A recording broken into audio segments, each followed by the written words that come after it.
संभाजीनगरमध्ये mid day मीलचा काळा बाजार होत असल्याचं समोर आलंय। एका खासगी गोदामावर पोलिसांनी छापा टाकलाय।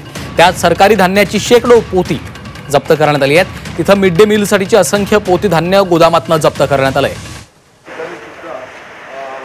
आणि या घटनास्थळावरून आढावा घेतलेला आहे आमचे प्रतिनिधी विशाल करोळे यांनी।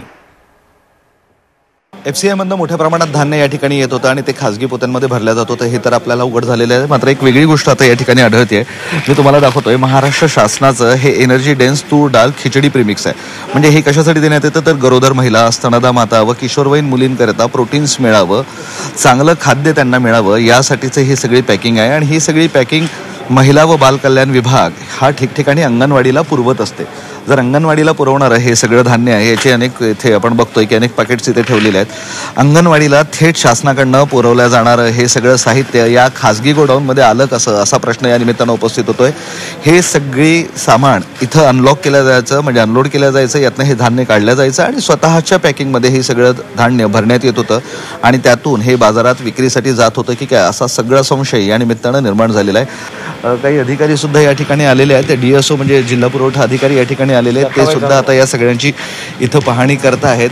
आपण डीएसओ साहेब मला सांगा ना नक्की म्हणजे हे काय होतं, हे सगळं धान्य काय तुम्हाला माहिती आहे या संदर्भात? नाही याच्याबद्दल मला एवढं माहिती आहे की आपण जो CMR मध्ये CMR ची शासनाची स्कीम आहे यामध्ये आपण यांना साळ देतो।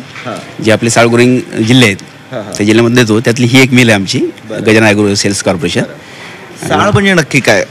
आपले जे तांदूळ तयार होते ना पॅडी म्हणतो आपण एकदम। पण इथे जे सापडलंय तांदूळ ते तर एकदम चांगल्या क्वालिटीचे आहे, म्हणजे याच्यावर प्रक्रिया करण्याची गरज नाही। याच्यावर नाही ही आपण ह्याचा काही रोल नाही आमच्या डीएस ऑफिसची। अच्छा, याचा ऑफिसची रोल आहे। बरं, तिथे जे पाकिट सापडले आहे महिला व बाल कल्याण विभागाचे ते त्याबाबत काही माहिती असेल आपल्याला? त्याबाबत काही माहिती नाही, पण ते ICDS ची स्कीम असतात ती आणि त्याची प्रायव्हेट कॉन्ट्रॅक्टर असतात, ते सप्लाय करतात त्यांना। ते सप्लाय करतात, पण इथे सापडलेले आहेत म्हणजे हे इथं आलेले आहेत। हे आहेत का नाही माहिती याच्याबद्दल। काय नाव आहे? माझं प्रवीण फुलारी। आपण संभाजीनगर जिल्ह्याचे डीएसओ आहात, बरोबर? येस। आपण बघतोय की अधिकाऱ्यांनी सांगितलंय की इथं पॅडी यायला पाहिजे होते, म्हणजे अगदी निकृष्ट धान्य यायला पाहिजे होतं, त्यानंतर प्रोसेस केल्यावर ते पुढे जात होतं। मात्र इथं जे आढळून आलंय ते चांगलं धान्य दिसतंय असं त्यांचं म्हणणं आहे। आणि सोबतच ती जे प्रीमिक्स दिसतंय हे पोषण आहाराचं धान्य ते इथे कसं आलं त्याबाबत मला माहिती नाही असंही त्यांनी स्पष्टपणे सांगितलेलं आहे। आता या सगळ्या प्रकरणाची चौकशी करण्याची गरज आहे।